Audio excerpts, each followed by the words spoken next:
وتعهد أهل اليتم وذوي الرقة في السن ممن لا حيلة له، ولا ينصب للمسألة نفسه، وذلك على الولاة ثقيل، والحق كله ثقيل، وقد يخففه الله على أقوام طلبوا العاقبة فصبروا أنفسهم.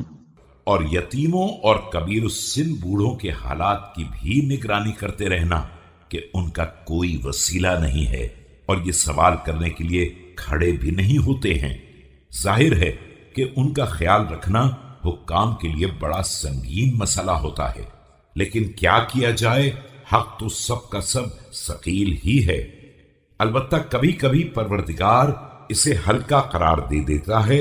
ان اقوام کے لیے جو عاقبت کی طلبگار ہوتی ہیں اور اس راہ میں اپنے نفس کو صبر کا خوگر بناتی ہیں۔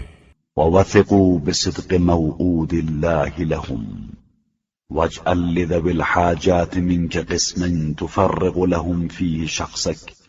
وتجلس لهم مجلسا عاما فتتواضع فيه لله الذي خلقك۔ اور خدا کے وعدے پر اعتماد کا مظاہرہ کرتی ہیں، اور دیکھو صاحبان ضرورت کے لیے ایک وقت معین کر دو جس میں اپنے کو ان کے لیے خالی کر لو، اور ایک عمومی مجلس میں بیٹھو، اس خدا کے سامنے متواضع رہو جس نے پیدا کیا ہے۔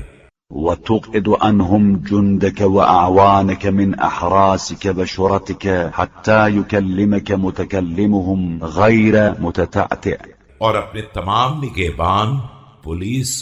فوج،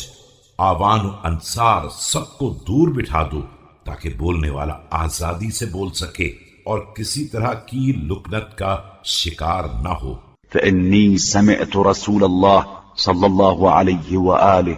يقول في غير موطن: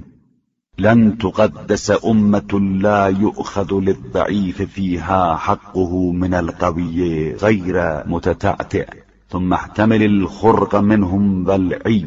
کہ میں نے رسول اکرم صلی اللہ علیہ وآلہ وسلم سے خود سنا ہے کہ آپ نے بار بار فرمایا ہے کہ وہ امت پاکیزہ کردار نہیں ہو سکتی ہے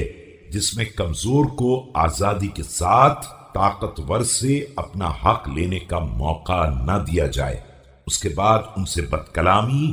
ونحي عنهم الضيق والأنف، يبسط الله عليك بذلك أكناف رحمته، ويوجب لك ثواب طاعته، وأعط ما أعطيت هنيئا، وامنع في إجمال وإعذار۔ یا عاجزی کلام کا مظاہرہ ہو تو اسے برداشت کرو، اور دل تنگی اور غرور کو دور رکھو تاکہ خدا تمہارے لیے رحمتوں کے اطراف کشادہ کر دے اور اطاعت کے ثواب کو لازم قرار دے دے۔ جسے جو کچھ دو خوشگواری کے ساتھ دو، اور جسے منع کرو اسے خوبصورتی کے ساتھ ٹال دو۔